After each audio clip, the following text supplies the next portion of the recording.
44 batch এই বৈষম্য অন্যায় অবিচারের শিকার হলো? তখন দেখে কেউ একই পদে পুনঃ সুপারিশ হচ্ছে, তখন তো সেটা অবশ্যই হতাশার। অ্যাডমিনিস্ট্রেশন ক্যাডারে আছে, তাকে আবার অ্যাডমিনিস্ট্রেশনে সুপারিশ করা হয়েছে। আর বিগত সবগুলো বিসিএস এ দেখা গেছে যে পরীক্ষা রেজাল্ট দেওয়ার আগে অনেক সংখ্যক সিট পদ যোগ করা হয়েছে, অধিযাতন করা হয়েছে, কিন্তু 44তম বিসিএস এর জন্য প্রায় 800টি পদ চাওয়া হয়েছিল, সেখান থেকে 430টি পদ অধিযাচনে দেওয়া হয়েছিল। কিন্তু দুঃখজনক কি কারণে, অজানা কারণে প্রধান উপদেষ্টার কার্যালয় থেকে আমাদের এই পদগুলো ফিরিয়ে দেওয়া হয়েছে। এতগুলা প্রার্থী কতটা মানসিক চাপ নিয়ে লিখিত ভাইবা পরীক্ষা দিয়ে তারপর যখন দেখে যে আসলে তার হয়নি, আসলে তার দুঃখ নাই, কিন্তু যখন দেখে কেউ একই পদে পুনঃ সুপারিশ হচ্ছে, তখন তো সেটা অবশ্যই হতাশার। 4টা বছর মানুষ যে আশা আকাঙ্ক্ষা নিয়ে পরীক্ষা দেয়, সে তো এই জিনিসটার দাবি রাখে।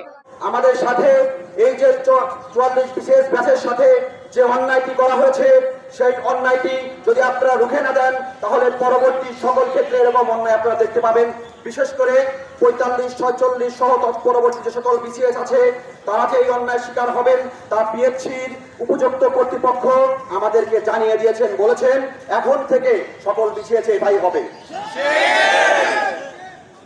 বর্তমান এই আমাদের দাবিতে দাবানোর জন্য গতকাল 45 বিসিএস থেকে রিচার্জের সুযোগ দেওয়া হয়েছে। আমরা কি দোষ করেছি? আমরা মাননীয় চেয়ারম্যানের সাথে কয়েকদিন সাক্ষাৎ করেছি, স্মারকলিপি দিয়েছি, তাদের প্রতিনিধির সাথে সাক্ষাৎ করেছি। তারা বারবার আমাদেরকে বলেছে অ্যাটলিস্ট তোমাদের এই দাবিটা পূরণ করা যায়, যে পুনঃ সুপারিশ এবং রিপিট ক্যাডার হবে না। তারা বলেছে অ্যাটলিস্ট এই দাবিটা আমরা পূরণ করতেই পারি। এত নিশ্চয়তা দেওয়ার পরেও কেন 44 ব্যাচ এই বৈষম্য অন্যায় অবিচারের শিকার হলো? আবার এখন তারা বলছে যে আমাদের কাছে কোনো তথ্য নাই। এটা একেবারে দিনের আলোতে এর থেকে বড় মিথ্যা কথা আর কিছু নাই।